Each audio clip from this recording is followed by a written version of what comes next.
So what is up, guys? Nick here, helping you to master your technology. iPhone 10 versus Galaxy S9 Plus versus Google Pixel 2 XL versus Huawei P20 Pro. These are some of the fastest flagships you can buy right now in 2018, and two of them have AI chips, that being the Kirin 970 and an A11 Bionic on the Apple device, and we have a Snapdragon 835 for Pixel 2, Snapdragon 845 for Samsung S9 Plus. Let's begin the boot up with the iPhone 10, and you can see the iPhone 10 finishes at 19.79, which is a pretty fast boot up here. I mean, you don't got 19 seconds? Let's go on to the Galaxy S9 Plus and see how fast this one can finish, and I speed this up as well, and you can see this finishes at not too much far behind, 21.62 seconds, so very fast there on the Galaxy S9 Plus. But the Pixel 2 XL has proven to be quite a champ in the boot up round, and it doesn't disappoint here with 13.65 on its boot up. And going on to the Huawei P20 Pro, Huawei's newest best flagship you can buy, this one finishes at a little bit slower than all of them at 23.65. So the Huawei P20 Pro a little bit behind, but not too much, so it's not a big deal. I mean, how often do you really boot up your phone anyway? And these are very fast speeds on all of them. But the Pixel 2 XL, hands down the fastest booting phone you can buy right now. Let's talk a little bit about their facial recognition. The iPhone 10 is a two-step process. Face ID does get better the more you use it, and it is very accurate, but sometimes people miss. Over here on the Galaxy S9 Plus, we have facial recognition. This one requires you to be looking directly at it, because sometimes this will miss too, but it is faster than the iPhone 10 because it doesn't have a two-step process. The Pixel 2 XL, just like the iPhone 10, slower than the Galaxy S9 Plus, requires a two-step process. You do have to look at the front camera, and then it will unlock from the bottom up. You just swipe up. So Pixel 2 XL, kind of like the iPhone 10 in this regard, just not as secure as that device. Now the Huawei P20 Pro is a very fast facial recognition. All you have to do is look at the phone. It reminds me a lot of the OnePlus 5T, and this thing is so fast that you don't even have to, it bypasses the lock screen and it goes right in. So the Huawei P20 Pro, hands down, the fastest face unlock by far amongst all of these phones. So if you care about getting your phone fast, the Huawei P20 Pro is for you. Let's begin with a speed test on the iPhone 10, and I'm speeding through this, but you can see the iPhone 10 is having some pretty great performance so far. That gesture-based UI actually makes it feel a little faster than actually having to hit the physical home button on Touch ID. But the games is where really the iPhones start to shine, and you can see just how fast it's going through these games. And the iPhone 10 finishes at 51.70, give or take. I might have missed the tap a little bit, around 51 seconds here for the iPhone 10. Getting on to the Galaxy S9 Plus, Snapdragon 845, 6 gigs of RAM. This is a monster phone right here. Let's go into Instagram, and you could see that we're going to speed through this again because we would be here all day if we looked at every one of these phones.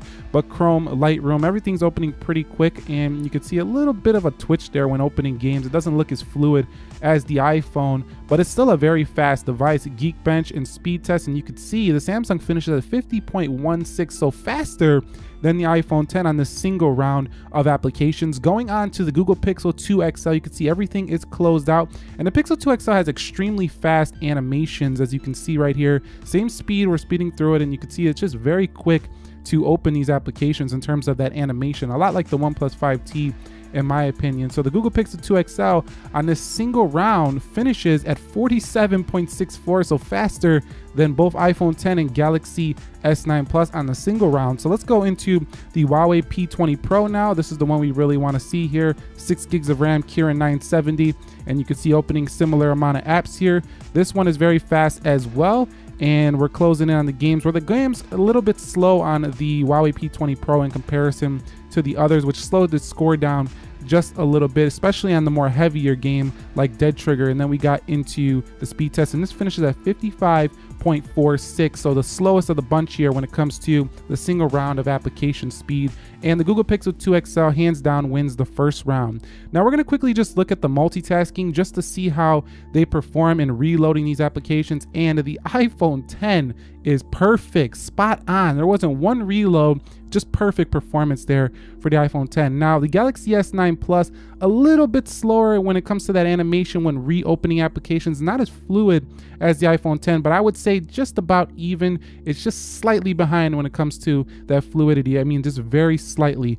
Now, the Google Pixel 2 XL, this is where it chokes a little bit with its 4 gigs of RAM. It has to reload some applications, and if you have a lot open on the Pixel 2 XL, it will reload some things. So Pixel 2 XL is not the best multitasker here, even though it was probably the fastest when it comes to opening the first round of apps due to its animations.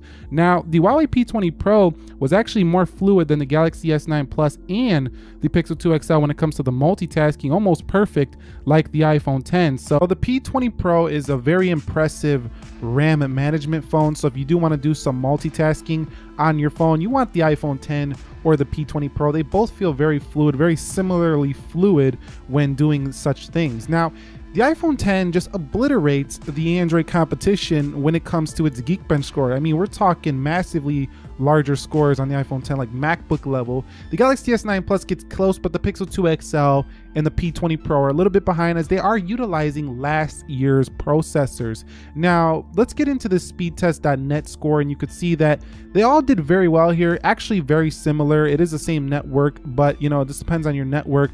But I see that the Pixel 2 XL is doing the best here of all of them. The P20 Pro and the S9 Plus going head to head, and the iPhone 10 a little bit good as well compared to the rest of them. So Pixel 2 XL and iPhone 10 there.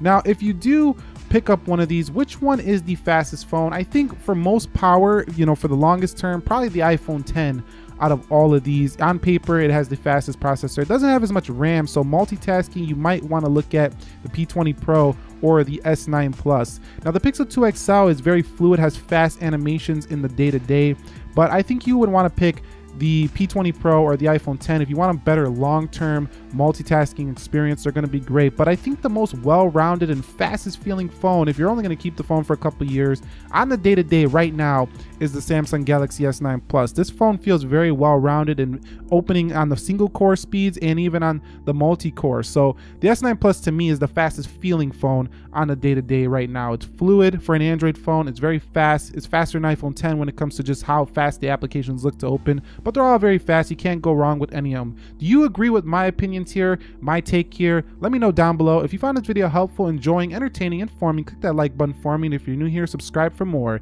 Nick here, helping you to master your technology, and peace.